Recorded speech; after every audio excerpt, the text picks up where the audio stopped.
Have you been considering making the move to Denver, Colorado, but you're hearing all of these really negative things, and then you're hearing some positive things, and then you're just really confused on if these negative things are accurate? Well, in today's video, I'm debunking some of the top complaints that I hear about Denver, Colorado. If that's something that you're interested in, go ahead and keep on watching.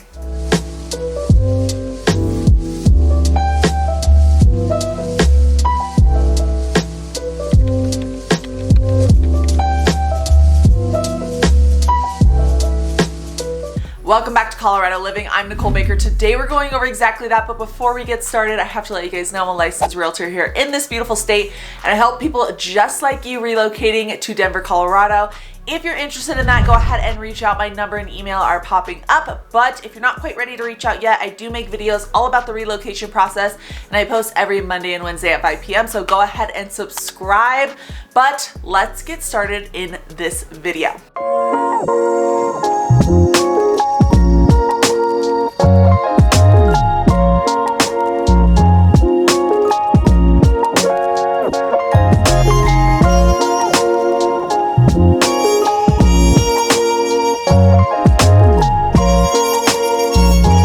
Alright guys, getting started in today's video, I want to make a disclaimer. Of course, these are things that I have found to be untrue, but depending on where you're coming from, you might have noticed the same things when you move here or whenever you come to visit in general. It really depends on where you're coming from. Coming from, Florida is a completely different upbringing than people coming from California and New York and Seattle, and all of these states really have different. If you're coming from a super small town and I say overcrowded is one of the things I'm debunking, you might be like, oh no, it is really overcrowded. So I just want to put that quick little disclaimer out there because I think that that's really important to evaluate where you're coming from and kind of just listen into what I'm saying. This isn't the only video I've made. Please watch my other videos if you are trying to really get all the information that you can. I'm a big time planner, but let's get started in the number one thing. And I think something I realized and heard a lot when I moved here was there's tons of traffic. It is like the top state for traffic. When I moved here, I was like, where is the traffic? I don't see any of it. Like, I was so confused on what other people were experiencing. I'm like, is it just because I'm not going downtown a lot? Like, what exactly is it? And I've really noticed over this time, of course there's traffic everywhere you go, but it's nothing compared to some of these larger cities, like especially me moving from a larger city.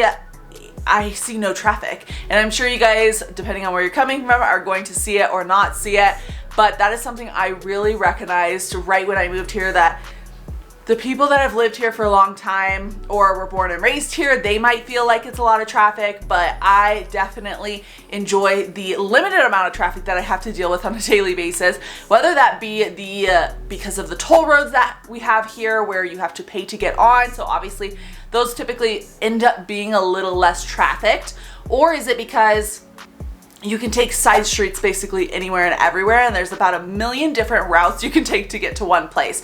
In Phoenix, they didn't have that. They were on a grid system versus here. It's kind of similar. The thing I would say it's most similar to is California, because you kind of can take like these back roads through neighborhoods and things like that to get to where you're coming from. I don't know how it is in a lot of the other states, but you guys comment down below if that's how it is where you're coming from. But that's just something I noticed, is it kind of limits that traffic on the freeways and things like that, because you can have a bajillion different routes to get to one place, so it's not as congested in one specific route. So keep that in mind. There are some places that are gonna be a little bit more trafficy than others, of course. Something I've noticed is the north end of Colorado. So like if you were gonna cut Colorado in half and then Denver up is north, Denver down is south, the north end typically I've noticed is a little bit more trafficked. I don't know if that's because you end up being a little bit closer to the city on that side. I'm not sure exactly what it is. I'm not a traffic expert, but guys, I think you're gonna be able to handle the traffic here. If you're making the move from especially a larger city, you're gonna be asking the same thing, Nicole, where's the traffic at?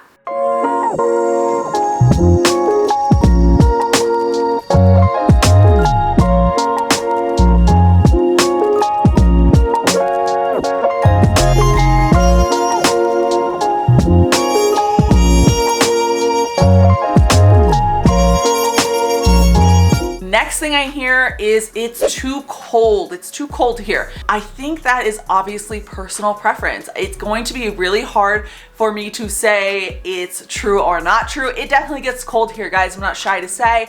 It is, you know, sometimes it's 30 degrees, 40 degrees during the winter. Sometimes it's 14 degrees. On Sunday, it's gonna be 14 degrees outside, and that's because it's gonna be snowing. But in my opinion, coming from somewhere really, really hot to moving somewhere really cold, or coldish, I would say, I much rather be cold than hot, because at the end of the day, the only reason you're probably as cold as you say you are is because you're not properly geared up for the weather that you are experiencing. If you're in 2 shirts, a puffer, a jacket, and you know, you got your, what are those things called? Like a pair of leggings and then pants and snow boots, you're not gonna be cold. There's just no way. Your face might be a little cold, but if you have the proper gear on, it definitely limits the amount of coldness that you experience. Coming from a hotter climate, if you guys are coming from a hot climate, you know, or humidity, you just can't get away from it no matter what you do. You can take off, I mean, you're not gonna be walking around the streets naked. So you can take off as many clothes as you possibly can, but somehow, some way, you're still hot. Versus in the cold, you can definitely layer up and get warm. So that's why I'm thinking that I'm going to just say that it's not that cold here. But you guys, I'm sure you visited at least once, or if you're planning on visiting, let me know what you think. I think it's definitely bearable.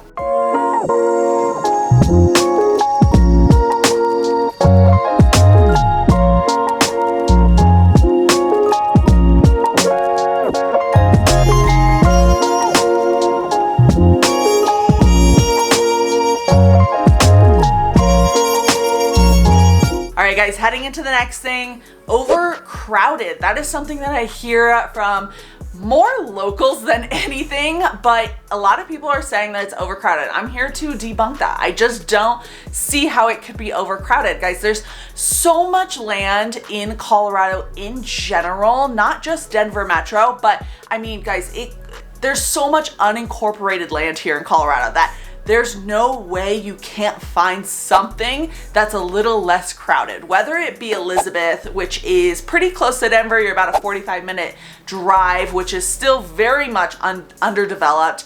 It is growing, which is amazing for a lot of people, especially that town when it comes to, you know, being able to have access to lots of things. But there's just no way it's overcrowded, guys. Coming from places, I'm sure you guys can let me know what you guys think. If you're coming from LA County, if you're coming from Phoenix, if you're coming from Florida, New York City, all of these places that are probably triple, some of them triple the amount of people that are here in Colorado, specifically the Denver metro area, you guys are going to be probably laughing at that idea that people would even say that it's overcrowded here. But just something to keep in mind, guys. I think that you're going to really realize that whether or not you move to the Denver metro area, you're probably already like used to having a good amount of people around you, and you're probably gonna think that Denver's a lot smaller than where you're coming from. But if you think that Denver is a little too crowded for you personally, I would definitely suggest looking at some other locations that are surrounded by Denver if you still want to be close, whether that be Elizabeth, whether that be Pueblo, whether that be Colorado Springs, whether that be Fort Collins, whether that be Boulder. I mean, there's a lot of areas that there's just a huge range is my point. You can be at, you know, I don't know, 30,000 people in your city of Colorado, or you can be at 300,000 like Aurora, Colorado. It really depends, but there's tons and tons of options whether or not you like to be surrounded by people or not.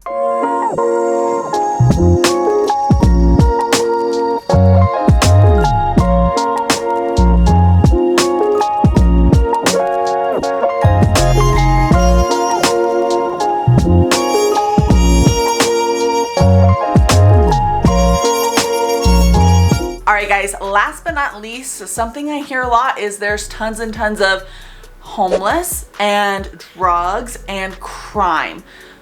I'm here to debunk that. I can't give you guys my actual opinion on the crime and drugs and things like that, but if I'm just going to simply compare from some of these other major cities, guys, of course it's a major city. There's going to be some of this activity that, you know, unfortunately we have to deal with a lot of the times, like drugs and crime. But when you're coming from a larger city and you're moving to Denver, you're probably gonna be wondering, like, where is that? I don't know. It just depends on where you're moving to in the Denver metro area. Again, Denver is massive. It's really spread out here. So there could be a massive difference between one side of the state compared to the other side of the state, or the top of a city compared to the bottom of the city. I mean, guys, it's a major metro area. So there's definitely gonna be crime, there's definitely gonna be drugs, and there's definitely gonna be homeless people, but it just depends on where you move to. So if you wanna make sure that you move to the right location, of course, reach out to me. Or if you wanna check those crime rates, if you wanna check the schools, if you want to check just in general what people are saying about a specific neighborhood, go ahead and check out the links down below. I do have niche.com, which I refer to everybody, and everybody seems to love it. Please, please, please check that out. There's tons of ratings on there, whether it be crime, schools, walkability, best neighborhoods. I mean, it's literally all there. You just have to go on to niche.com, or if you want to check out the other link, I think it's called Great Schools or something along those lines for school ratings as well.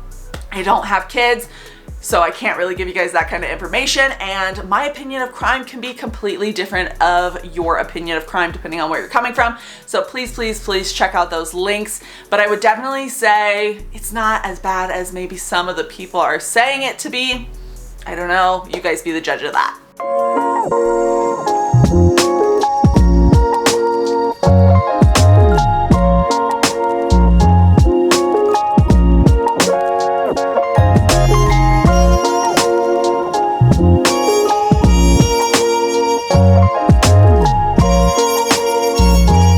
Alright guys, that's it for today's video. Hopefully you enjoyed it. If you did, hit the like button. I really, really appreciate it. If you guys are thinking about relocating here and need some help because you don't want to move to the wrong neighborhood, go ahead and reach out. My number and email are popping up. But if you're not quite ready to reach out, please subscribe.